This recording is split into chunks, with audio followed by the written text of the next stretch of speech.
नमस्कार, मैं हूं राज पाठक और आप देख रहे हैं बुलेट न्यूज टीवी। देखिए, बिहार की राजनीति में कब क्या हो जाए ये कोई नहीं जानता है। कब फर्श पर पड़ा व्यक्ति अर्श पर पहुंच जाए और अर्श पर पड़ा व्यक्ति फर्श पर, ये भी कोई नहीं जानता। और ऐसा ही मामला बिहार की राजनीति में अब आम हो चुकी है। चाहे सीएम नीतीश कुमार की चर्चा करें, कभी वो बीजेपी के साथ सरकार बनाते हैं, कभी राजद के सरकार बनाते हैं। लेकिन अब आज हम जिस शख्स की चर्चा करने वाले हैं, जो कभी ठीक आज से 2 साल पहले अर्श पर थे, अब वो फर्श पे आ चुके हैं। आज हम चर्चा करने वाले हैं लोजपा रामविलास के राष्ट्रीय अध्यक्ष चिराग पासवान के चाचा जी पशुपति पारस की।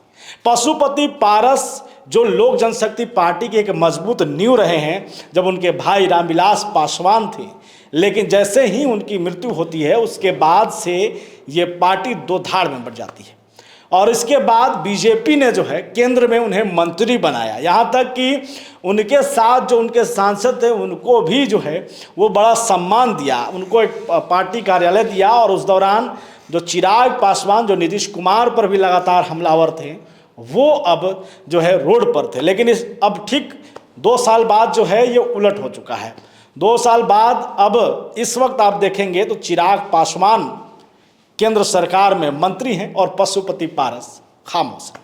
देखना है कि 2025 जो विधानसभा चुनाव है उसमें पशुपति पारस जो कि एक प्रभावी नेता हैं और कई ऐसी सीटें हैं जहां पर वो एनडीए का खेल बिगाड़ सकते हैं। देखिए, आज चर्चा आपको इसलिए हम कर रहे हैं पशुपति पारस की, क्योंकि अब विधानसभा चुनाव को लेकर के सभी दलों ने जो है वो अपनी अपने तरफ से तैयारियां शुरू कर दी हैं। इसी बीच जो काराकाट लोकसभा से उपेंद्र कुशवाहा चुनाव हारे थे और ये चर्चा थी कि अब वो हो सकता है कि राजद में चले जाएं या राजद उनको अपने साथ ले ले।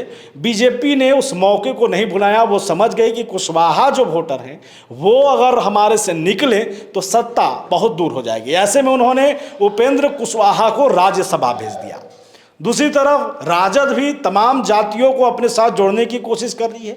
अब ऐसे में पशुपति पारस इस वक्त खाली है। खाली इसलिए है कि उनको न एनडीए की तरफ से कोई जिम्मेवारी सौंपी जा रही है और राजद भी उन पर कुछ भी नहीं करे। ऐसे में पशुपति पारस अगर खेमा बदल देते हैं, एनडीए से उनका मोह भंग हो जाता है, उसके बाद जो विधानसभा चुनाव होगा उस पर उनका प्रभाव पड़ेगा।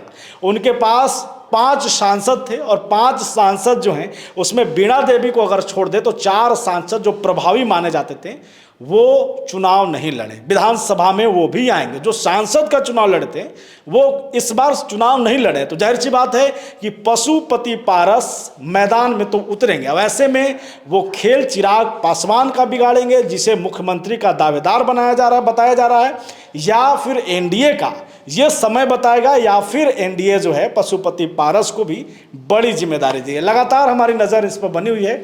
फिलहाल आप देखते रहिए बुलेट न्यूज़ टीवी।